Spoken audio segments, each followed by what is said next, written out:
Hello guys, welcome to the class. तो कैसे हैं भाई साहब? सब बढ़िया, सब कूल है। करंट इलेक्ट्रिसिटी का आज लास्ट टॉपिक हम कर रहे हैं and this is pure theoretical topic. अपने को इसको पूरा याद रखना है, इसके फॉर्मूले याद रखने हैं बिकॉज सीबीएसई में भी पूछा जाता है एंड जेईई मेंस में भी पूछा जाता है। तो वैसे ये सबसे पहले करते हैं हम, बट अभी हम सबसे बाद में कर रहे हैं बिकॉज बाद में याद रहेगा, सिर्फ इसलिए। ठीक है, तो अपना जो अभी कंसेप्ट है, ये कंसेप्ट जो हम पढ़ेंगे इसका नाम है drift velocity. Drift velocity.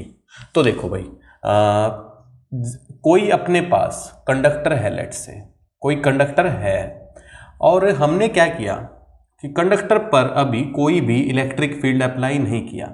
Electric field मतलब वोल्टेज अप्लाई नहीं करी। यहाँ पे कोई बैटरी अभी नहीं लगा रखी, ये बैटरी नहीं है। तो क्या होगा, इसके अंदर बहुत सारे इलेक्ट्रॉन्स हैं, बहुत सारे इलेक्ट्रॉन्स हैं इसके अंदर, है ना। फ्री इलेक्ट्रॉन्स बहुत सारे होते हैं ना मैटर के अंदर। तो बहुत सारे फ्री इलेक्ट्रॉन्स क्या करते हैं, जब भी कंडक्टर 0 केल्विन के ऊपर होता है, 0 केल्विन की बात कर रहा हूं भाई मैं, सेल्सियस में कितना बन गया -273। तो -273 डिग्री से ऊपर अगर टेम्परेचर होता है, -273 डिग्री सेल्सियस और 0 केल्विन से, तो क्या होता है कि ये इलेक्ट्रॉन फ्री नहीं होते, ये इलेक्ट्रॉन कीप ऑन मूविंग होते हैं। कोई कहीं भाग रहा है, कोई कहीं भाग रहा है, ये यहाँ भाग रहा है, ये यहाँ भाग रहा है, ये यहाँ भाग रहा है, ऐसे ऐसे करके ये भाग रहे हैं with different speeds, u1 u2, velocities लिख देते हैं u3। एंड भाग तो रहे हैं, भाग के क्या हो रहा होगा, ये जैसे भागा, इस तरफ भागा, इसको आगे एक इलेक्ट्रॉन मिला, उस पर टक्कर मारी, उसको अपना मोमेंटम दे दिया, फिर ये मान लो रेस्ट पे आ गया, दूसरा भाग लिया, ठीक है, फिर तीसरे ने आगे इस पे टक्कर मार दी, फिर से भाग लिया। तो ऐसे रैंडम मोशन होता रहता है, हर एक इलेक्ट्रॉन एक रैंडम मोशन कर रहा है। तो अब इस मोशन का जो इफेक्ट हो रहा है वो क्या हो रहा है, क्या टोटल इलेक्ट्रॉन इस तरफ आगे शिफ्ट हो रहे हैं? नहीं। क्या टोटल इलेक्ट्रॉन उस तरफ जाके शिफ्ट हो रहे हैं? नहीं। हर एक जगह पे चार्ज सेम ही रह रहा है। मतलब अगर ये पोर्शन इसमें कट कर ले तो क्या ये पोर्शन, मान लो इससे इलेक्ट्रॉन्स दूर भाग रहे हो, सारे के सारे मान लो इलेक्ट्रॉन्स से दूर भाग रहे हो, तो ये पॉजिटिव हो जाना चाहिए, बट ऐसा तो नहीं होता। मेटल तो हर जगह न्यूट्रल ही रहता है। तो उसका मतलब क्या है कि उसका मतलब ये है कि भाई इलेक्ट्रॉन्स भाग तो रहे हैं, बट इनकी जो एवरेज वेलोसिटी का सम है, एवरेज वेलोसिटी का जो सम है वो क्या है? 0। एवरेज वेलोसिटी बाय एन कर देंगे, एन मान लो नंबर ऑफ फ्री इलेक्ट्रॉन्स है, तो उनका सम कितना है? 0। तो इसी वजह से कोई नेट करंट फ्लो नहीं कर रहा है। मान लो इनकी वेलोसिटी का जो सम है वो कुछ इस डायरेक्शन में आ जाए, तो क्या फील होगा कि बहुत सारे इलेक्ट्रॉन्स इस तरफ आ रहे हैं, इलेक्ट्रॉन्स इस तरफ आ रहे हैं, तो ये पॉजिटिव चार्ज हो जाना चाहिए, नेगेटिव हो जाना चाहिए। उस तरफ अगर एवरेज वेलोसिटी आ जाए तो क्या होना चाहिए, ये पॉजिटिव हो जाना चाहिए, वो नेगेटिव, बट ऐसा तो नहीं होता। तो एवरेज वेलोसिटी क्या बनेगी इनकी? टोटल एवरेज वेलोसिटी 0 ही बनेगी। ये क्या लिखा हमने? v average. अब क्या किया हमने भाई, अब इस पे हमने एक इलेक्ट्रिक फील्ड अप्लाई कर दिया। अब हमने क्या किया? एक इलेक्ट्रिक फील्ड अप्लाई करते हैं। देखो बोल रहे हैं कि इलेक्ट्रिक फील्ड अप्लाई किया, बट असली में क्या किया है? असली में एक बैटरी ही कनेक्ट करी है, V वोल्ट की बैटरी कनेक्ट करी और स्विच को जस्ट ऑन कर दिया। तो जब जैसे ही स्विच ऑन हुआ तो अब करंट चलने लग जाता है। तो करंट चलने का क्या मतलब है? करंट चलने का क्या मतलब है कि भाई ये जो बैटरी है ना, ये नेगेटिव इलेक्ट्रॉन्स छोड़ेगी, मतलब इलेक्ट्रॉन्स छोड़ेगी और यहाँ पे इलेक्ट्रॉन्स को वापस लेगी। तो क्या होगा कि ये जो इलेक्ट्रॉन्स हैं, अब ये पहले तो इलेक्ट्रॉन्स क्या थे? सारे रैंडम मोशन कर रहे थे, कहीं कहीं कहीं भाग के वहीं आ गया, कहीं कहीं कहीं भाग के वहीं आ गया। अब क्या हो रहा है, अब क्या होगा कि कुछ इलेक्ट्रॉन्स इस रास्ते से जाने लग गए और कुछ इलेक्ट्रॉन्स यहां से आने लग गए। तो अपने को कुछ कुछ क्या लग रहा है कि एवरेज में कुछ फ्लो होने लग गया, अभी एवरेज में कुछ फ्लो होने लग गया। ठीक है, इसको जैसे ऐसा मान सकते हैं कि यहाँ पे हवा थी, ठीक है, या पानी था, पानी मान लेते हैं, और पानी को हमने क्या कर रखा है? ऐसे घुमा दिया, हिला दिया पूरा। तो पानी का जो हर एक पार्टिकल है वो हिल रहा था। ये कब की बात कर रहा हूं मैं? जब तक बैटरी नहीं लगाई। बैटरी नहीं लगाई, पानी को इस डब्बे में बंद किया और हिला दिया, तो पानी का हर एक पार्टिकल भाग रहा था, बट पानी की जो नेट स्पीड थी या एवरेज वेलोसिटी थी वो क्या थी? 0, क्योंकि पानी कहीं जा नहीं रहा। अब हमने क्या किया? एक मोटर लगा दी यहाँ पे, जो यहाँ से पानी को फेंक रही है और यहाँ पे पानी ले रही है। तो क्या होगा? नेट यहां से पानी एकदम से घुसेगा और इस पूरे पानी को कुछ कुछ इस तरफ फ्लो कराता रहेगा, और यहां से पानी निकलता रहेगा। तो अब इलेक्ट्रॉन्स के साथ भी ऐसा ही हो रहा है। इलेक्ट्रॉन्स अपने आप से ये बहुत ज़्यादा स्पीड से भागते हैं, जो ये u1 u2 स्पीड है, ये स्पीड बहुत ठीक ठाक होती है। और जो अब यहाँ से जो पानी आया अभी, वो इसको थोड़ा थोड़ा चलाएगा, थोड़ा चलाएगा।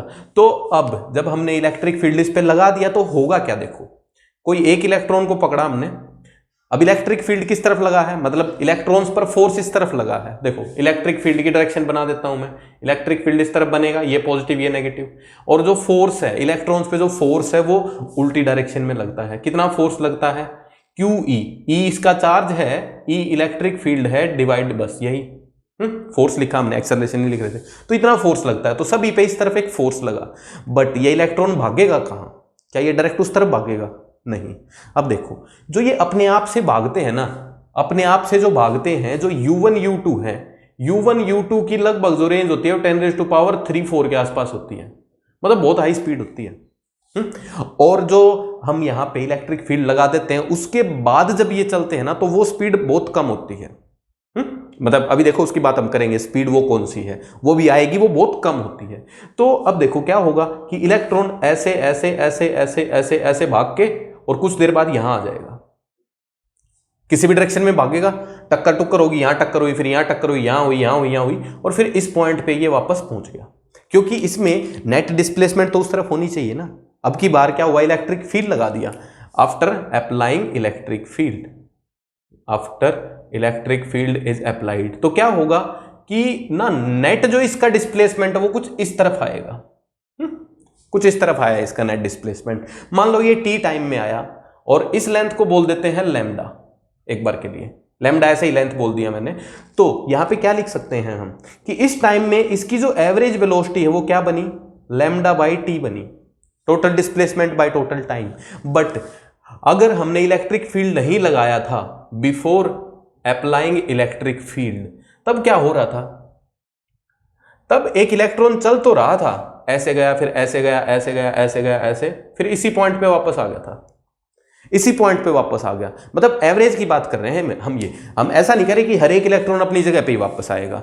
एक इलेक्ट्रॉन अगर थोड़ा सा आगे चला गया तो दूसरा इलेक्ट्रॉन थोड़ा पीछे भी चला जाएगा, है ना। जैसे इलेक्ट्रॉन्स तो यूनिफॉर्मली ही रहेंगे, तो एक इलेक्ट्रॉन अगर यहां चला गया तो यहां वाला यहां आ गया होगा, ऐसा हो गया। तो नेट जो डिस्प्लेसमेंट है एवरेज वाली, वो क्या है, 0 ही है।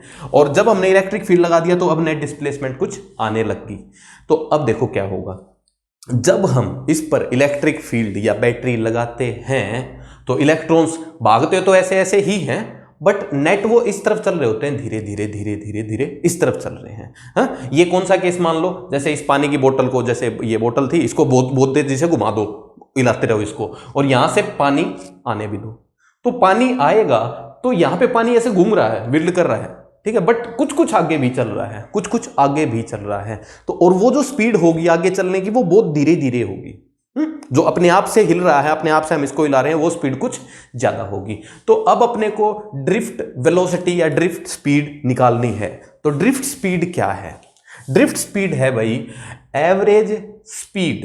देखो अब ड्रिफ्ट स्पीड की बात करते हैं, ये कौन सी स्पीड थी, ये स्पीड जो थी ये नॉर्मल स्पीड थी, जो अपने आप से इलेक्ट्रॉन्स चलते हैं बिना इलेक्ट्रिक फील्ड लगाए। अब इलेक्ट्रिक फील्ड लगाने के बाद जो वेलोसिटी बनती है उसको हम बोलते हैं ड्रिफ्ट वेलोसिटी। तो इसको नोट कर लो, रे काम की बात है ये कुछ कुछ काम की है, तो पॉज करके नोट कर लो। अब देखो हम लिखते हैं ड्रिफ्ट वेलोसिटी, इसकी जो डेरिवेशन है ये पेपर में आती रहती है, ध्यान से देखेंगे क्या हो रहा है। अब ड्रिफ्ट वेलोसिटी क्या है, the average velocity after which electrons are moving opposite to electric field after applying electric field। काम की डेफिनेशन है after applying electric field. Electric field apply करने के बाद जिस एवरेज वेलोसिटी से इलेक्ट्रॉन्स चल रहे हैं उसको हम क्या बोलते हैं, ड्रिफ्ट वेलोसिटी। अब देखो ना, इसमें ना थोड़ा सा पंगा आ सकता है तुम्हें सोचने में। वैसे ड्रिफ्ट वेलोसिटी दो तरीके से निकालते हैं और दोनों में अलग अलग फॉर्मूले बनते हैं। एक में 2 फैक्टर आता है, एक में 2 फैक्टर नहीं आता, बट हम चलेंगे एनसीईआरटी के अकॉर्डिंग। अब देखो इस पे कुछ एक्सप्लेनेशन में दे रहा हूं कि अभी हम जो कम करने जा रहे हैं वो हम न्यूटन्स लॉ अप्लाई करने जा रहे हैं, फोर्स से एक्सेलरेशन वगैरह लिखेंगे, वो करेंगे सब कुछ। बट यहाँ पे जो इलेक्ट्रॉन्स चल रहे हैं उनकी स्पीड बहुत ज़्यादा हाई होती है, तो उसको पढ़ने के लिए अपने को क्वांटम मैकेनिक्स पढ़नी पड़ेगी। क्वांटम मैकेनिक्स जहाँ पे रिलेटिविटी आती है, जहाँ पे समय बदल जाता है। अगर तुम बहुत तेज चलोगे तो तुम्हारे लिए समय धीरे हो जाएगा। मतलब कोई बंदा अगर बहुत ज़्यादा स्पीड से धरती के चक्कर लगाने लग जाए और वो अपने अकॉर्डिंग 100 साल अगर चक्कर लगा दे, 100 साल अगर चक्कर लगाए, तो उसकी एज 100 साल नहीं बढ़ेगी, उसकी एज मान लो 50 साल ही बढ़ेगी। तो उसके लिए टाइम स्लो हो जाएगा, अपने लिए 2 दिन, उसके लिए 1 दिन। तो वो कंसेप्ट लगाएंगे तो अपना प्रॉपर कुछ आंसर आ सकता है। बट वो कंसेप्ट हम लगा नहीं रहे हैं, हम मैकेनिक्स लगा रहे हैं, तो ये वेग ही चीज है। बट एनसीईआरटी में ये गिवन है और एनसीईआरटी के अकॉर्डिंग ही हम इसको लिख रहे हैं। ध्यान से देखना है, पेपर में वही लिख के आना है। अब देखो भाई, होता क्या है ना जनरली कि एक इलेक्ट्रॉन यहां से चला और ये इस तरफ भागा, तो यहां पे एक और इलेक्ट्रॉन था, इसने इस इलेक्ट्रॉन पे टक्कर मारी, इसने इस इलेक्ट्रॉन पे टक्कर मारी, और टक्कर मार के क्या हुआ, टक्कर मार के ये एकदम से रुक गया, एकदम से रुक गया। ठीक है, या तो ऐसा मान लो रुक गया, या फिर इसने क्या किया, वो वही वेलोसिटी ले ली जो इलेक्ट्रिक फील्ड के बिना थी। जैसे एक इलेक्ट्रॉन यहां पे था भाई, ये मान लो इस डायरेक्शन में u1 की स्पीड से चल रहा था, u1 की स्पीड से चल रहा था, और ये स्पीड कब थी, जब तक इलेक्ट्रिक फील्ड नहीं था। अब हमने एकदम से यहां पे इलेक्ट्रिक फील्ड ऐसे लगा दिया, ऑपोजिट लगाना पड़ेगा ना, ऐसा इलेक्ट्रिक फील्ड लगा दिया, ऐसा इलेक्ट्रिक फील्ड लगा दिया, तो अब ये भागेगा, ये भागेगा, और भागेगा तो यहां तक जब पहुंचेगा तो इसके पास जो स्पीड हो गई उसको हम बोलते हैं ड्रिफ्ट स्पीड या ड्रिफ्ट वेलोसिटी।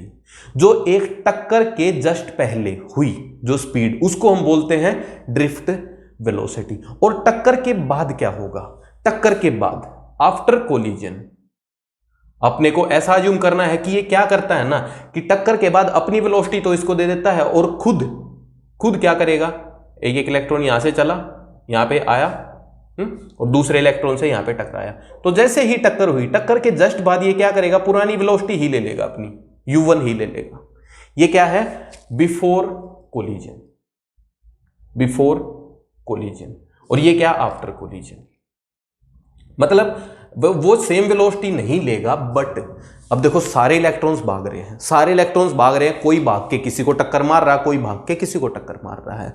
तो एक टक्कर के बाद सारा का सारा सिस्टम नॉर्मल हो जाता है। जो क्या था, इलेक्ट्रिक फील्ड लगने से पहले जो था उसी टाइप का हो जाता है। हम कुछ ये अज्यूम करके चलेंगे, नहीं तो ऐसा नहीं होना चाहिए ना। मतलब यहाँ पे मोमेंटम वगैरह कंजर्व करें तो ये रुक गया तो इसके पास कितनी स्पीड आई, तो बहुत सारी चीजें आ जाएंगी। तो वो सब हमने क्या कर दिया, वो हमने सब मान लिया कि केस ऐसा ही है बस।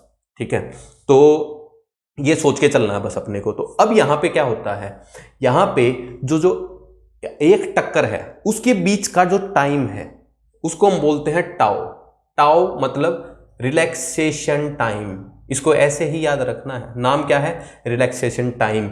ये क्या है, time, average time between two collisions, average time between two collisions, 2 collisions के बीच में एवरेज टाइम है ये। यहां पे बात क्लियर हुई। अब देखो हम लिखते हैं कि पहले क्या थे कि सारे के सारे particle u1, u2, u3 velocity से चल रहे थे, और इनका सम क्या था, एवरेज क्या था इनका, 0 था।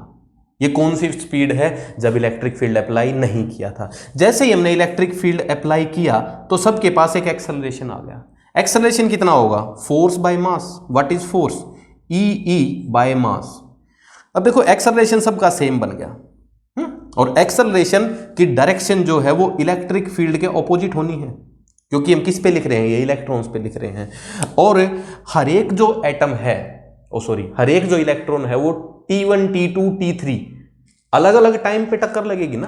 कोई T1 टाइम में टक्कर दे रहा है, दूसरा यहाँ पे इलेक्ट्रॉन था, उसके इस पास था इलेक्ट्रॉन, तो ये T2 टाइम लेगा, तीसरा थोड़ी ज्यादा ही दूर था तो ये वाला T3 टाइम लेगा। तो सबका टाइम अलग अलग हो सकता है, रिलैक्सेशन टाइम अलग अलग हो सकता है।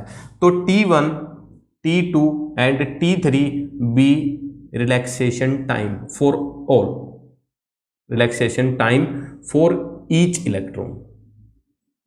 ठीक है। वैसे इसको अपने को ना रिलैक्सेशन टाइम नहीं बोलना चाहिए, ये बोलना चाहिए टाइम बिटवीन टू कोलिजन्स, क्योंकि रिलैक्सेशन टाइम तो एवरेज ही है, बट ऐसे ही मैं बोल रहा हूँ इसको रिलैक्सेशन टाइम जैसा ही है ना ये, इसलिए। अब क्या हुआ कि टक्कर के जस्ट पहले सबकी वेलोसिटी कुछ अलग अलग ही होगी, सबकी वेलोसिटी कुछ अलग अलग ही होगी। तो पहले वाला जो इलेक्ट्रॉन है उसकी वेलोसिटी हो जाएगी u1 प्लस a_t1, दूसरे वाले की v2 is equal to u2 plus a_t2, so on, ऐसे हम लिख सकते हैं। अच्छा, अब ड्रिफ्ट वेलोसिटी भी क्या है? ये भी है एवरेज वेलोसिटी। एवरेज वेलोसिटी तो पहले वाले की वेलोसिटी v1 हुई, दूसरे की v2 हुई, तीसरे की v3 हुई, और सबका सम करके मान लो n है और डिवाइडेड बाय n, यही क्या होना चाहिए? Drift velocity. तो अपने को ड्रिफ्ट वेलोसिटी कैलकुलेट करना है तो क्या करना चाहिए? जितनी भी ये वेलोसिटीज हैं सबको सम करके n से डिवाइड कर दो। मान लो n अगर वेलोसिटी है तो क्या लिख सकते हैं हम यहाँ पे? v1 plus v2 plus v3, equations का सम कर दो बस, is equal to u1 plus u2 plus u3 so on n तक, एंड प्लस एक्सेलरेशन कांस्टेंट है, a को बाहर रख दो, एंड टाइम की value t1 plus t2 plus t3 so on. अब देखो इसको इक्वेशन को n से डिवाइड करेंगे, इसको भी n से डिवाइड करना पड़ेगा, इसको भी n से डिवाइड करना पड़ेगा। बात क्लियर हुई? अब यहां पे देखो ये क्या बन गया? ये फाइनल वेलोसिटी बन गई टक्कर के जस्ट पहले की, इसी को हम क्या बोलते हैं? Drift velocity. ये क्या है? ये एवरेज वेलोसिटी है बिफोर कोलिजन, मतलब जब इलेक्ट्रिक फील्ड नहीं लगा था तब की, तब तो एवरेज वेलोसिटी जीरो ही थी। ये वेलोसिटी कितनी? जीरो। तो जीरो प्लस एक्सेलरेशन ए की वैल्यू अपन लिख देते हैं minus E by M into time. Time सबका अलग अलग है, बट रिलैक्सेशन टाइम क्या है? एवरेज। तो एवरेज का मतलब t1 plus t2 plus t3 divided by n, यही क्या होना चाहिए? एवरेज टाइम होना चाहिए। यहां पे क्या है? वैसी ही चीज है, तो ये क्या बन गया अपना? टाउ। तो अपने पास एक फॉर्मूला आ गया, vd is equal to minus E by M into tau. तो ये क्या है? Drift velocity. टाउ क्या है? Relaxation time.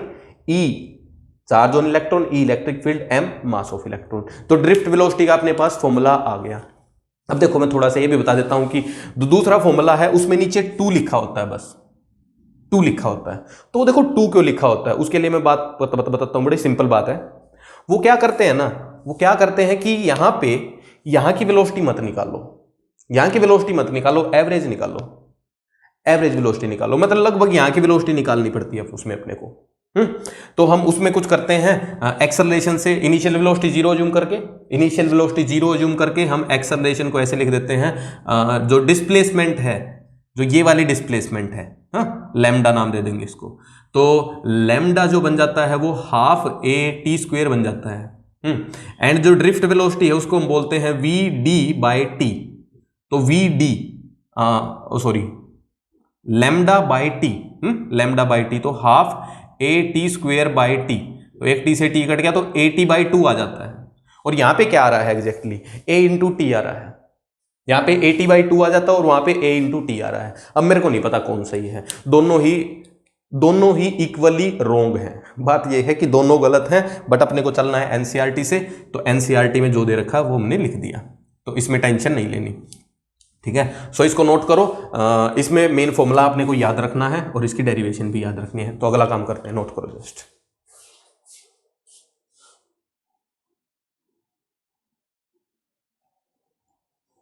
So coming to next derivation, ये फिर से ये करंट वर्सेस ड्रिफ्ट वेलोसिटी की इक्वेशन आनी है यहाँ पे। अच्छा, ये वाली थोड़ी सी लॉजिकल है, इसको लॉजिकल सोचेंगे तो प्रॉपर अपना आंसर आएगा, कोई दिक्कत नहीं होगी, प्रॉपर से सोचना पड़ेगा। देखो भाई, अब हमने जब यहाँ पे ई इलेक्ट्रिक फील्ड अप्लाई किया, मतलब वी वोल्टेज अप्लाई जब करी, तो क्या हुआ कि सारे के सारे इलेक्ट्रॉन, अब हम अज्यूम कर रहे हैं कि कांस्टेंट वेलोसिटी वी से आगे की तरफ चलने लग गए। सारे इलेक्ट्रॉन क्या हुआ, सारी की सारी भीड़, अब जैसे फौजी चलते हैं, फौजी एक लाइन में चलते हैं, मतलब जितने बंदे हैं वो सारे ऐसे चलते हैं, तो ऐसा ही मानना है कि सारे के सारे इलेक्ट्रॉन कांस्टेंट वेलोसिटी से आगे फ्लो करने लग गए, धीरे धीरे ही करते हैं वैसे ये। तो अब अपने को करंट एंड ड्रिफ्ट वेलोसिटी के बीच रिलेशन निकालना है, करंट एंड ड्रिफ्ट वेलोसिटी के बीच। तो देखो भाई, करंट का मतलब क्या होता है? करंट का मतलब होता है dq/dt, मतलब एक ये वायर है, लेट से एक ये वायर है, इसके इस क्रॉस सेक्शन पे बंदे को खड़ा कर दो। ये क्या कर रहा है, यहां से जितने इलेक्ट्रॉन्स जा रहे हैं, जितना चार्ज आ रहा है उसको देख रहा है। तो ये क्या करेगा, ये t इक्वल टू 0 से t is equal to D T तक जितना भी चार्ज गया इस क्रॉस सेक्शन से, उसको क्या लिख देगा, dq लिख देगा।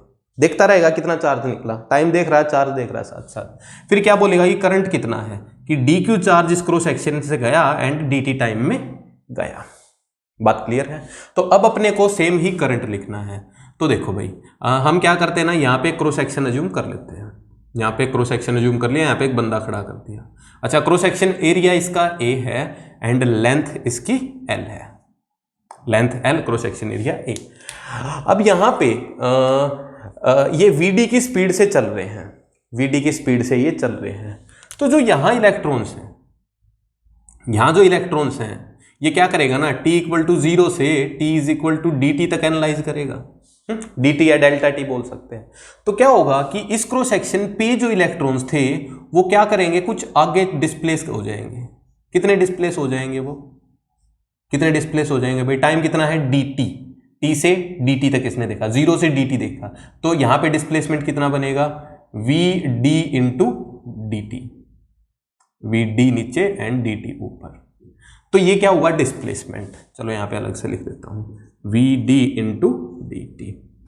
तो इतना इसने डिस्प्लेसमेंट कर लिया एंड कितने टाइम में, dt टाइम में। तो ये वाले इलेक्ट्रॉन्स इस क्रॉस सेक्शन पे पहुंच चुके हैं। तो इसका मतलब क्या है, इसका मतलब ये है कि इस क्रॉस सेक्शन से जितने इलेक्ट्रॉन्स इस कॉलम में भरे हैं, अभी जितने इलेक्ट्रॉन्स, फ्री इलेक्ट्रॉन्स इस कॉलम में भरे हैं, वो dt टाइम के अंदर ही आए हैं।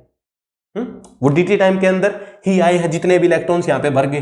हाँ, यहाँ पे इलेक्ट्रॉन्स भर गए ना, क्योंकि ये वाले यहाँ पहुंच चुके हैं, पीछे वाले यहाँ पहुंच चुके हैं, पीछे वाले यहाँ पहुंच चुके हैं और यहाँ वाले यहाँ पहुंच चुके हैं। तो dt टाइम के अंदर इतने इलेक्ट्रॉन्स ने क्रॉस किया, किसको, इस क्रॉस सेक्शन को। तो यहाँ पे कितने इलेक्ट्रॉन्स हो सकते हैं, तो ना एक अपन n लिखते हैं पहले।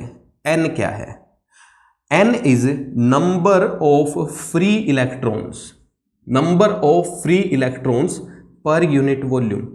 तो कोई भी कंडक्टर है उसमें नंबर ऑफ फ्री इलेक्ट्रॉन्स होंगे ना कुछ पर यूनिट वॉल्यूम। जैसे थोड़ा वॉल्यूम है तो कम इलेक्ट्रॉन्स फ्री होंगे, ज्यादा वॉल्यूम में ज्यादा होंगे, क्योंकि हर एक एटम जो है उसके पास फ्री इलेक्ट्रॉन्स है, और जितना वॉल्यूम ज्यादा उतने एटम ज्यादा उतने इलेक्ट्रॉन्स ज्यादा। तो n क्या है, number of free electrons per unit volume, ये ध्यान रखना है।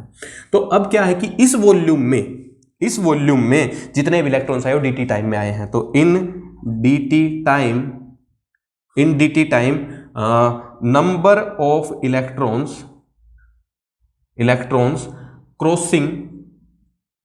Crossing that cross section are present in shaded portion, जो हमने रेड शेडेड किया है, उसके अंदर जो इलेक्ट्रॉन्स हैं वो dt टाइम में ही क्रॉस किए हैं। ठीक है, कैसा पोर्शन, रेड वाला। तो अब वहां पे हम नंबर ऑफ इलेक्ट्रॉन्स निकाल सकते हैं। अगर नंबर ऑफ इलेक्ट्रॉन्स आ गए तो चार्ज निकाल सकते हैं। फिर क्या पता लग सकता है अपने को, कितना चार्ज फ्लो किया dt टाइम में। तो नंबर ऑफ इलेक्ट्रॉन्स निकालने हैं तो क्या करना चाहिए, n को वॉल्यूम से मल्टीप्लाई कर दो। तो हाउ मच वॉल्यूम, इसका वॉल्यूम कितना है, वॉल्यूम कितना है, एरिया दिख रहा है a, लेंथ कितनी vd, तो एरिया इंटू vd, ये क्या बन गया, वॉल्यूम। तो नंबर ऑफ फ्री इलेक्ट्रॉन्स ये बन गए। अच्छा, करंट क्या है, करंट है कितना चार्ज फ्लो किया कितने टाइम में, कितना चार्ज फ्लो किया कितने टाइम में। तो कितना चार्ज फ्लो किया, अच्छा vd into dt, sorry area into vd into dt। कितना चार्ज फ्लो किया, एक इलेक्ट्रॉन पे e चार्ज है और नंबर ऑफ इलेक्ट्रॉन्स कितने हैं टोटल, ये हैं। तो n a vd into dt, ये क्या आ गया, चार्ज आ गया। हमने क्या किया, सिर्फ नंबर ऑफ इलेक्ट्रॉन्स को चार्ज से मल्टीप्लाई किया, डिवाइडेड बाय टाइम dt से dt cancel, I is equal to n e a v d। इसको ऐसे फॉर्मूले को याद ऐसे रखते हैं, n e a v d, n e a v d याद हो जाएगा। 4 बार बोलो क्या, n e a v d, n e a v d। n यहाँ पे number of free electrons per unit volume है, ना कि नंबर ऑफ फ्री इलेक्ट्रॉन्स है। a area of cross section, v d is drift velocity. ठीक है, तो इस पे सवाल बहुत ज्यादा बनते हैं। ये फॉर्मूला जो है ये बहुत इंपॉर्टेंट है, इस पे ज्यादातर सवाल अपने आते हैं। फॉर्मूले को जस्ट याद रखो, उससे से काम हो जाएगा, कोई बड़ी बात नहीं है। सो जस्ट नोट, आगे काम करते हैं। देखो नेक्स्ट भाई हम रेजिस्टिविटी का फॉर्मूला निकालने जा रहे हैं अभी। रेजिस्टेंस या रेजिस्टिविटी, मतलब ये सीधे सीधे सवाल आएंगे कि रेजिस्टिविटी को ड्राइव करो तो ऐसे ही करना पड़ेगा अपने को। तो देखो भाई अभी क्या क्या पता लग गया अपने को, करंट पता लग गया एंड वीडी की वैल्यू पता लग गई। अब इसमें थोड़ा सा आगे थोड़ा सा बस सोचना अपने को। अब इस पोटेंशियल डिफरेंस की वजह से हमने क्या मानना कि इसमें कांस्टेंट इलेक्ट्रिक फील्ड जनरेट हो गया, और किस तरफ, सॉरी हाँ, पॉजिटिव से नेगेटिव, ऐसे इलेक्ट्रिक फील्ड जनरेट हो गया है। और इस इलेक्ट्रिक फील्ड को हम कांस्टेंट अज्यूम कर रहे हैं। इसकी लेंथ कितनी है, L। अब कांस्टेंट इलेक्ट्रिक फील्ड में अगर हम L लेंथ चलते हैं आगे की तरफ चलते हैं तो पोटेंशियल कम होता है। और पोटेंशियल कितना कम होता है, electric field into distance, electric field into distance. तो यहां से यहां जो डेल्टा V होगा वो क्या होगा, इलेक्ट्रिक फील्ड इनटू डिस्टेंस, और यहां हाई पोटेंशियल, यहां लो पोटेंशियल। अच्छा ये कहां से आया मैं एक बार बता देता हूं। E is equal to minus dV by dx। सो dV is equal to minus E dx। तो नेगेटिव साइन तो क्यों आ रहा है, क्योंकि घट रहा है। तो यहां से dV की वैल्यू क्या बन गई, E इंटू dx का इंटीग्रेशन करेंगे, E इंटू L बन गई। तो यहां पर जो पोटेंशियल डिफरेंस है, पोटेंशियल डिफरेंस जो है इन दो पॉइंट्स के अक्रॉस, वो क्या होगा, इलेक्ट्रिक फील्ड इनटू लेंथ। ये काम की बात है, ये फॉर्मूला एक्स्ट्रा याद रखना, बाकी सब सेम बनता जाएगा। अभी देखना क्या होगा। हमने करंट को क्या लिखा, NE VD की वैल्यू पुट कर देते हैं, EE by M। Negative positive sign की टेंशन ना लो, ठीक है, वो अपने आप से बन जाएगा। अब यहां पे अपने को बनाना क्या है, अपने को बनाना है V is equal to IR। मैं जो बता रहा हूं ना वो दिमाग में अगर रहेगा तो डेरिवेशन याद रहेगी। इसके बाद अपने को V इक्वल टू IR बनाना है, फिर रेजिस्टेंस की वैल्यू निकालनी है, उससे रेजिस्टिविटी आएगी। तो बेसिकली अपने पास I है और इस तरफ E है, तो E से V बनाना है। तो E से V बनाना है तो अपने को क्या करना पड़ेगा, लेंथ ऑफ वायर से मल्टीप्लाई कर दो, लेंथ ऑफ वायर से डिवाइड कर दो। तो इलेक्ट्रिक फील्ड इनटू लेंथ क्या बन गया, V बन गया। तो एक तरफ V है, दूसरी तरफ I है, तो V is equal to IR बन सकता है ना। तो बस अब ऐसे ही करना अपने को। तो इसको लिखो V is equal to I into R की वैल्यू, ये पूरी की पूरी वैल्यू पुट करनी पड़ेगी, ML over N E square into A, NE square into A। अब ये क्या बन गया, V is equal to I into R बन गया भाई, I इंटू R बन गया, ठीक है। अच्छा यहाँ पे E by M into tau तो भूल ही गए थे, यही तो काम का है। तो यहाँ पे टाउ अपना ऊपर आएगा एंड यहाँ पे टाउ नीचे चला जाएगा। रिलैक्सेशन टाइम इसको भूल गए थे हम। तो रेजिस्टेंस की वैल्यू क्या बन गई भाई, ये रेजिस्टेंस बन गया। अब किसी भी कंडक्टर की जो रेजिस्टेंस होती है उसको हम रो L बाय A लिख सकते हैं। तो रेजिस्टेंस को क्या लिख सकते हैं, rho L by A। What is rho, resistance की वैल्यू पुट करो, रो ही पता लगाना अपने को। तो ML over N E square A tau, तो L बाय A उड़ गया। तो रो की वैल्यू क्या बन गई, रो अपने पास आ गया M divided by N E square into tau. ये अपने पास मेन फॉर्मूला है, इस पे सवाल आते रहते हैं एंड CBSE में ये डेरिवेशन बार बार पूछी जाती है। तो CBSE के लिए क्या करना है, ये जो भी हम डेरिवेशन कर रहे हैं इनको एक बार लिख के देख लेना, अभी एक बार पेपर से पहले लिख के देख लेना, याद रहेंगी, कोई दिक्कत नहीं है। So just note it. इसके बाद थोड़ा सा और काम करते हैं। So next we have temperature dependence of resistivity. मतलब किसी कंडक्टर के लिए ही बात कर रहे हैं, प्योर मेटल के लिए बात कर रहे हैं भाई। तो सबके साथ ऐसा नहीं होता। तो पहली बात तो ये है, मतलब सब मेटल नहीं होते ना, नॉन मेटल भी होते हैं, सेमीकंडक्टर भी होते हैं। तो ये किसके लिए, सिर्फ प्योर मेटल के लिए हमने लिखा, प्योर मेटल या प्योर कंडक्टर के लिए। अब रेजिस्टिविटी जो है वो मास पे डिपेंड कर रही है, नंबर ऑफ फ्री इलेक्ट्रॉन्स पे कर रही है, चार्ज ऑन इलेक्ट्रॉन कर रही है एंड टाउ पे। ये कौन है, ये है रिलैक्सेशन टाइम। तो रेजिस्टिविटी जो है वो रिलैक्सेशन टाइम पे इनवर्सली डिपेंड कर रही है। अब क्या होता है, जैसे जैसे हम टेम्परेचर बढ़ाते हैं, एज टेम्परेचर इंक्रीजेस, अगर टेम्परेचर इंक्रीज करता है तो क्या होगा कि जो जनरल वेलोसिटी है, सबकी वेलोसिटी कितनी थी, जैसे वेलोसिटी u1 थी, u2 थी, u3 थी, तो वो सारी की सारी वेलोसिटी बढ़ जाती हैं, वो सारी की सारी वेलोसिटी बढ़ जाती हैं। तो जो वेलोसिटीज ऑफ इलेक्ट्रॉन है वो इंक्रीज कर जाती हैं भाई, इलेक्ट्रॉन्स इंक्रीजेस। तो अगर वेलोसिटी इंक्रीज कर जाएगी तो क्या होगा, जो फ्रीक्वेंट जो कोलिजन हो रहे थे, बार बार जो कोलिजन हो रहे थे, उनका टाइम कम हो जाएगा, क्योंकि मीन परिपात हम सेम मानते हैं। मतलब एक इलेक्ट्रॉन यहां था, इलेक्ट्रॉन यहीं रहेगा। अगर टेम्परेचर बढ़ा भी देंगे दूर थोड़ी चला जाएगा, रहना तो कंडक्टर के अंदर ही है, तो ये डिस्टेंस लगभग सेम रहती है। फिर क्या होगा, जैसे हमने टेम्परेचर बढ़ाया, ये डिस्टेंस सेम रही एंड वेलोसिटी बढ़ गई, सो फ्रीक्वेंसी ऐसे ना उसमें लिखते हैं ना तो सही रहेगा, मतलब टेक्निकली सा लिखेंगे तो सही रहेगा। Frequency of collision increases, collision की फ्रीक्वेंसी इंक्रीज कर जाती है, सो रिलैक्सेशन टाइम क्या करता है, डिक्रीज कर जाता है, रिलैक्सेशन टाइम डिक्रीज कर जाता है, एंड रिलैक्सेशन टाइम पे रेजिस्टिविटी इनवर्सली प्रोपोर्शनल है। सो रेजिस्टिविटी टेम्परेचर पे डायरेक्टली प्रोपोर्शनल हो गई। क्यों भाई, क्योंकि जैसे जैसे हम टेम्परेचर बढ़ाएंगे रिलैक्सेशन टाइम घटेगा, एंड रिलैक्सेशन टाइम जो है वो क्या करेगा, इसको रेजिस्टिविटी को बढ़ा देगा। तो टेम्परेचर के इंक्रीज करने से रिलैक्सेशन टाइम घटा एंड रेजिस्टिविटी बढ़ी, किसके लिए, मेटल्स के लिए। बट क्या है ना, ये फॉर्मूला ऐसे अप्लाई नहीं करते हम, मतलब जब भी अपने पास क्वेश्चन आता है तो ये सिर्फ ऐसे प्रूव करने के लिए लिखा है कि भाई टेम्परेचर बढ़ाने से ये हुआ, इससे रेजिस्टिविटी बढ़ी। बट जो रेजिस्टिविटी या रेजिस्टेंस के लिए स्टैंडर्ड फॉर्मूला है अपने पास, वो क्या है, वो मैं लिख देता हूं, और उसी फॉर्मूले से सवाल करने हैं। ये फॉर्मूला सिर्फ दिखाने के लिए है, कोई बोले कि प्रूव करो इसको, तो रेजिस्टिविटी का फॉर्मूला निकाल देंगे, फिर ये चीजें लिख देंगे, प्रूव हो गया। अब जो फॉर्मूला है वो क्या है, किसी भी कंडक्टर की जो रेजिस्टेंस होती है, चलो इसको हटा ही दो, ठीक है, नोट कर लो, मैं हटा रहा हूं, नोट कर लो भाई, बोल भी रहा हूं साथ में। अब क्या है ना, किसी भी कंडक्टर की जो रेजिस्टेंस होती है वो टेम्परेचर पे डिपेंड करती है, टेम्परेचर के साथ बढ़ती है। अब वहां पे एक कांस्टेंट आ जाता है, कांस्टेंट को बोलते हैं अल्फा।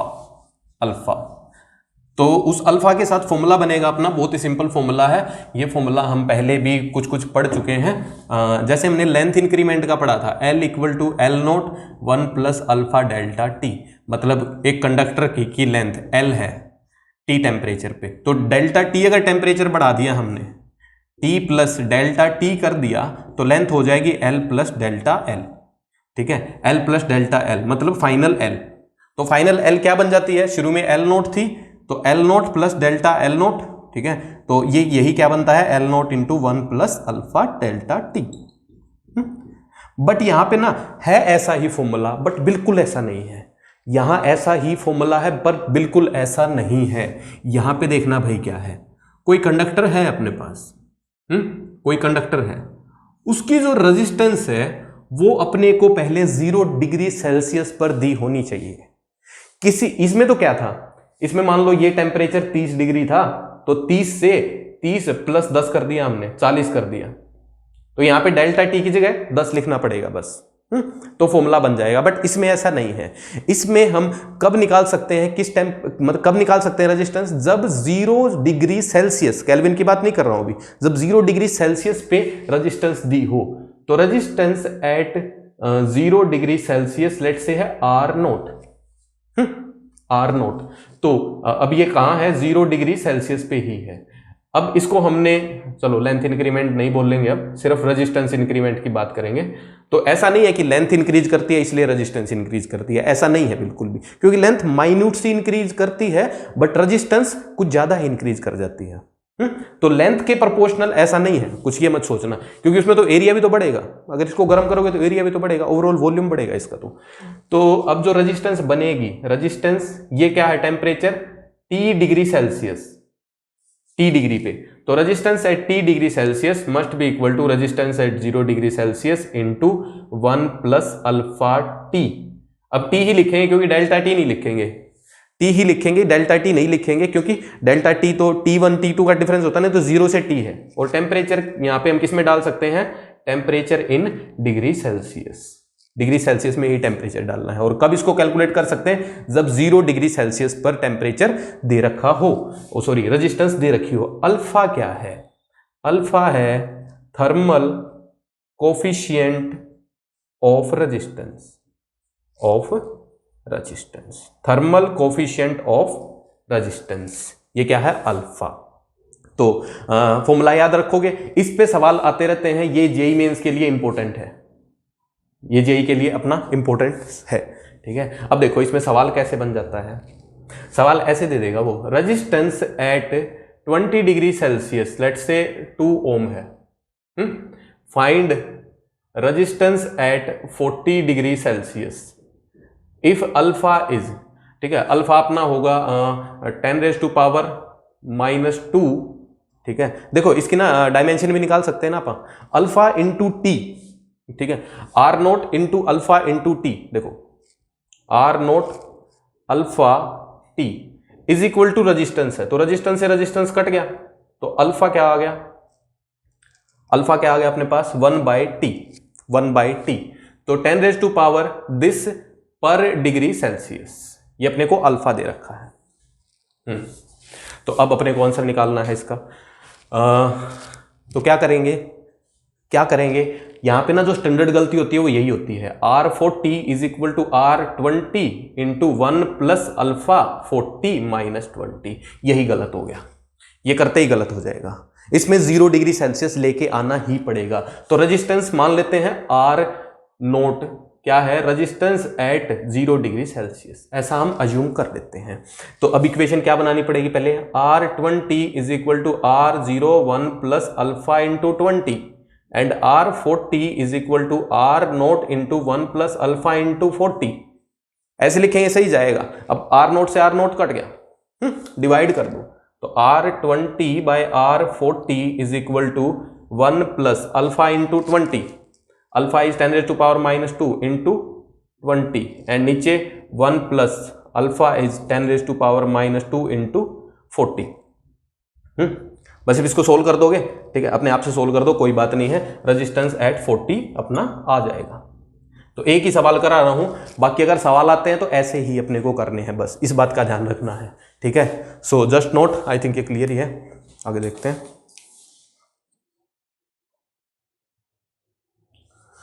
तो next we have a concept, एक डेफिनेशन है, इसको हम बोलते हैं मोबिलिटी। मोबिलिटी ये ठीक है, एक्सप्लेनेशन की बात बाद में है, ये जेईई मेंस में इस पे सवाल आ चुका है एंड सीबीएसई में भी आता है, आजकल एक नंबर के क्वेश्चन आते हैं ना, तो उसमें पूछ लेते हैं मोबिलिटी पे, ठीक है, व्हाट इज मोबिलिटी। तो इसको सिर्फ फॉर्मूले की तरह याद रखना अपने को। तो इसका फॉर्मूला क्या है, मोबिलिटी को म्यू से डिनोट करते हैं एंड इसका फॉर्मूला है drift velocity divided by electric field.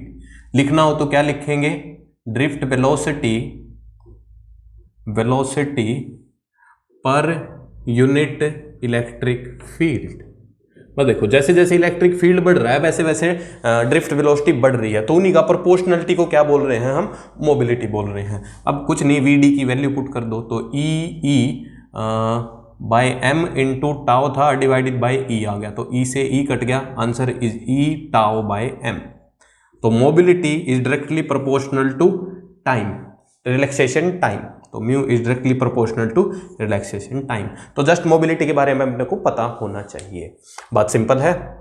सो इसके बाद अपना आता है, देखो हमने अभी तक जो भी पढ़ा है वो लगभग कंडक्टर्स के बारे में पढ़ा है, कंडक्टर्स के बारे में पढ़ा है कि भाई टेम्परेचर इंक्रीज करने से उनमें रेजिस्टेंस इंक्रीज करती है। बट सेमी कंडक्टर्स कुछ ऐसे डिवाइस होते हैं जिनके अंदर टेम्परेचर राइज करने से रेजिस्टेंस घट जाती है।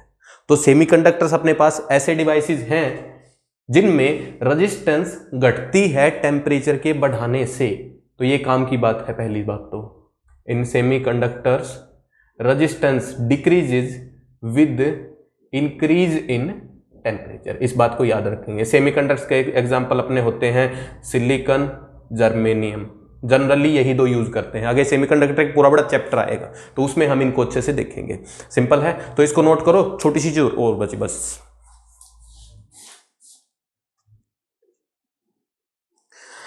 तो भाई लास्ट अपने पास है लिमिटेशंस ऑफ ओम लॉ।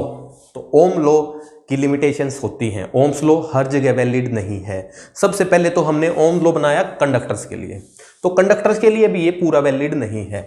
तो फॉर अ गुड कंडक्टर, पहली जो बात है for a good conductor also, उसमें हम बात करते हैं। तो क्या होना चाहिए कि V is equal to I R में अगर हम वोल्टेज और करंट का ग्राफ बनाएं, वोल्टेज एंड करंट का ग्राफ बनाए तो ऐसे स्ट्रेट लाइन आनी चाहिए, V is equal to I R है, स्ट्रेट लाइन ग्राफ होना चाहिए। बट किसी कंडक्टर के अंदर ऐसा नहीं होता, ये ग्राफ ना कुछ ऐसे सा होता है, ऐसे जाके यहाँ पे कुछ ऐसे मुड़ जाता है कुछ। तो यहाँ पे for a good conductors this graph is not straight, graph is not exactly straight line. पहली बात तो यहीं पे दिक्कत आ गई। दूसरा यहाँ पे एक अपने पास सेमीकंडक्टर है जिसका नाम है अपना मतलब डायोड ले लो, कोई भी डायोड, फॉर अ डायोड। अच्छा डायोड एक बार थोड़ा सा बता देता हूँ, बाकी ज़्यादा नहीं बता सकता। आजकल जो एलईडी बल्ब आते हैं ना, एलईडी सुना है, तो वो होता है लाइट एमिटिंग डायोड, वो डायोड ही होता है। डायोड जनरली बनता है दो सेमीकंडक्टर्स को मिला के। तो दो सेमीकंडक्टर अपने पास है, मेन जर्मेनियम एंड सिलिकॉन, इनको अगर मिला देते हैं, चिपका देते हैं, तो ये डायोड बन गया। अब डायोड के अंदर क्या होता है, अब देखो सिंपल कोई रेजिस्टेंस अगर मैं लूं तो इसमें इस तरफ V वोल्ट मैंने लगा दिया, तो यहाँ पे I करंट चलेगा। I को क्या लिख सकता हूं मैं, V/R। बट अगर इस रेजिस्टेंस में मैं उल्टा करंट लगा दूं, उल्टी वोल्टेज लगा दूं, सेम ही अपोजिट वोल्टेज, तो अब करंट ऐसे चलेगा और वैल्यू क्या होगी, V/R ही होगी।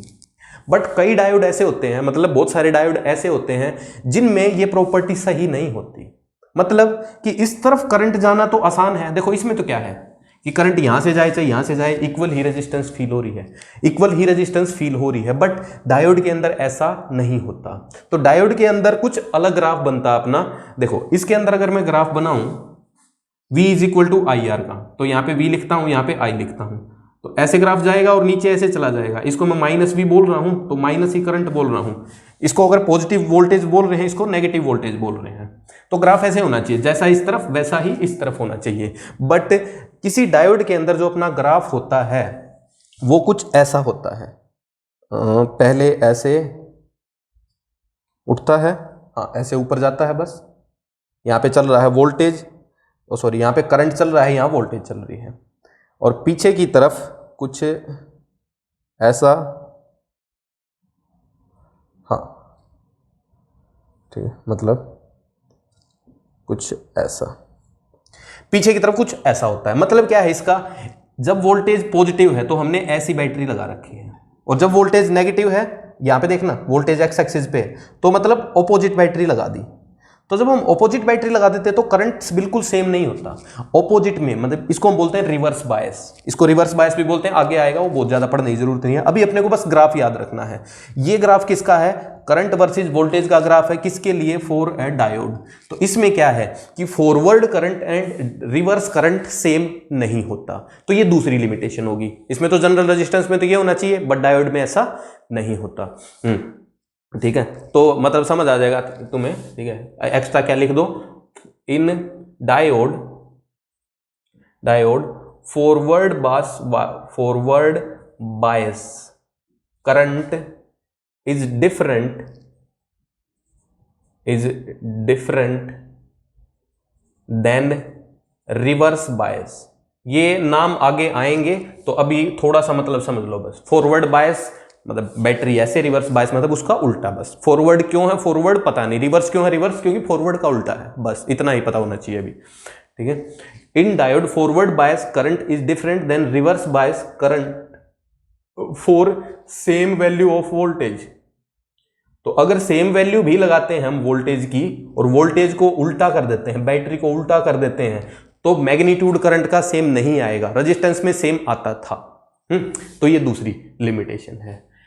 तीसरी लिमिटेशन है, एक अपने पास सेमीकंडक्टर होता है GaAs, इसके लिए आती है। तो इसका जो VI ग्राफ अपना बनता है, इसका जो VI अपना ग्राफ बनता है वो देखो कुछ ऐसा होता है। यहाँ पे करंट चल रहा है, यहाँ पे वोल्टेज चल रही है।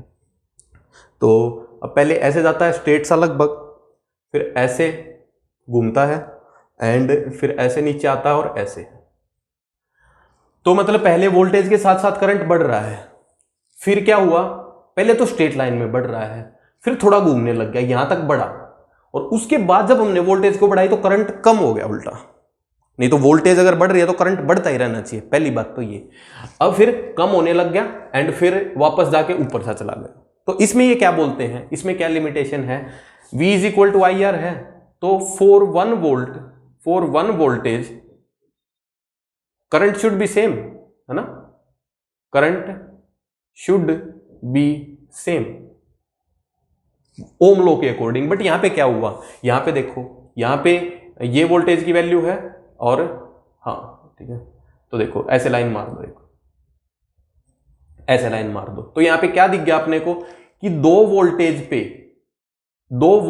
पे करंट सेम है, करंट सेम है, तो कुछ पंगा हो गया। मतलब हर एक वोल्ट पे करंट सेम होना चाहिए, एक ही होना चाहिए, मतलब एक करंट के लिए एक वोल्टेज होनी चाहिए। बट यहां पे क्या आ गया, सेम करंट लेने के लिए दो वोल्टेज आ सकती हैं, एक बार जब वोल्टेज हम बढ़ा रहे हैं, एक बार जब घटा रहे हैं, तो ठीक है, यहां पे क्या बन गई, लिमिटेशन बन गई। इसको ना कुछ ऐसे याद रखने के लिए ऐसे याद रख सकते हो, जैसे जो हमने एक डब्बे वाले जो केस करे हैं ना, डब्बे वाले जो केस करे हैं, अब ये डब्बा अगर स्टैटिक है, रुका हुआ है, तो म्यू स्टैटिक मान लो इसका 0.6 है एंड म्यू काइनेटिक मान लो 0.5 है। तो जब ये रुका हुआ है तो ये अपना फोर्स हम इस पे लगाते हैं, मास ले लो 10 kg, तो म्यू इंटू एन अपना बन जाएगा 60, ठीक है, तो म्यू इंटू एन अपना बन जाएगा 60। तो इस पे जब 60 फोर्स लगाते हैं तब ये चलता है। बट एक बार ये चलने लग जाए, एक बार ये चलने लग जाए तो फिर फोर्स को कम भी कर दो तो भी चलेगा। एक बार अगर चल पड़ा फिर तो ये 50 न्यूटन पर भी चलेगा। तो इसमें भी कुछ ऐसा ही हो रहा है। एक वोल्टेज पे करंट इतना आ गया, फिर वोल्टेज बढ़ाई हमने, फिर और ज्यादा बढ़ाई तो फिर सेम करंट आ गया। तो कुछ कुछ वैसा ही हो रहा है। तो इसको अपने को याद रखना है, ये मटेरियल है, इसका ये ग्राफ है, और यहां पे रूल क्या लग गया, रूल कौन सा ब्रेक हुआ, for 1 voltage current should be same, for 1 voltage current should be same. But ऐसा नहीं है, देखो इसको उल्टा लिख देता हूं, ठीक है, अगर अच्छा नहीं लग रहा, for 1 current voltage should be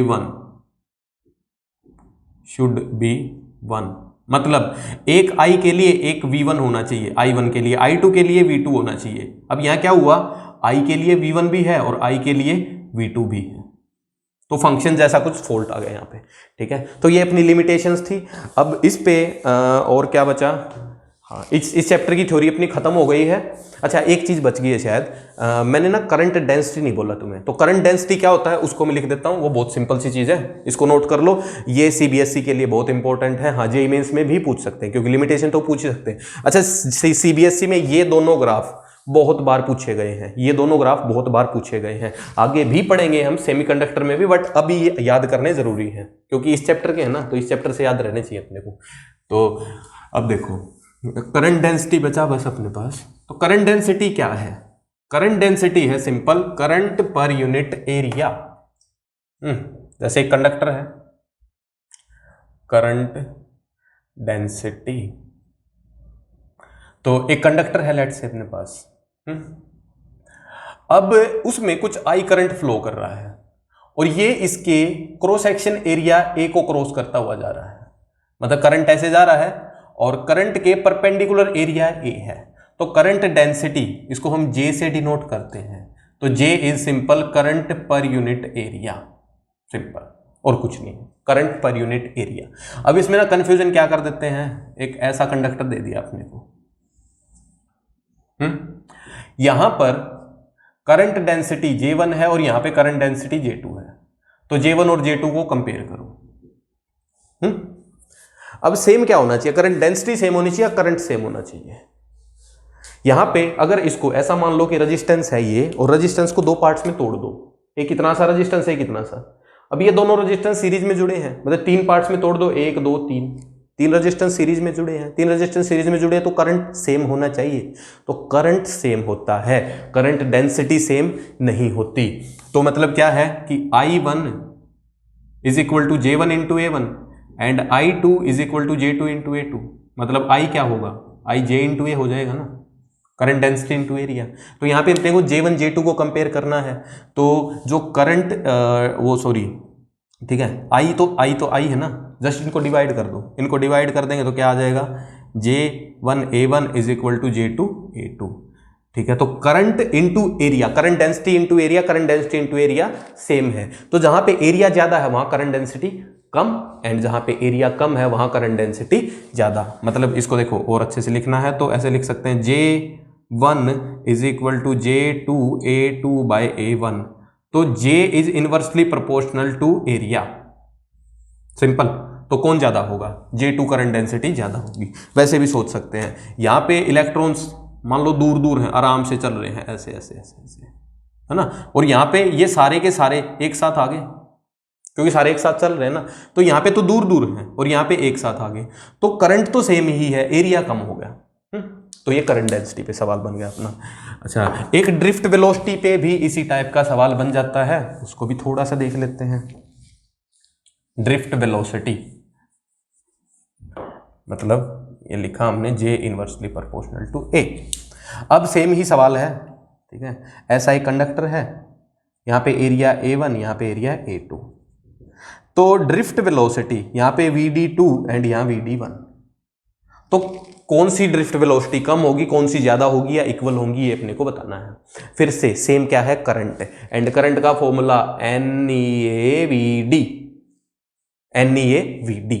अब यहां पे number of free electrons per unit volume constant है, एरिया ही चेंज हो रहा है, तो I is equal to A1 NE A1 VD1 and I, current तो सेम ही है ना, NE A2 एंड VD2, तो A1 VD1 is equal to A2 VD2।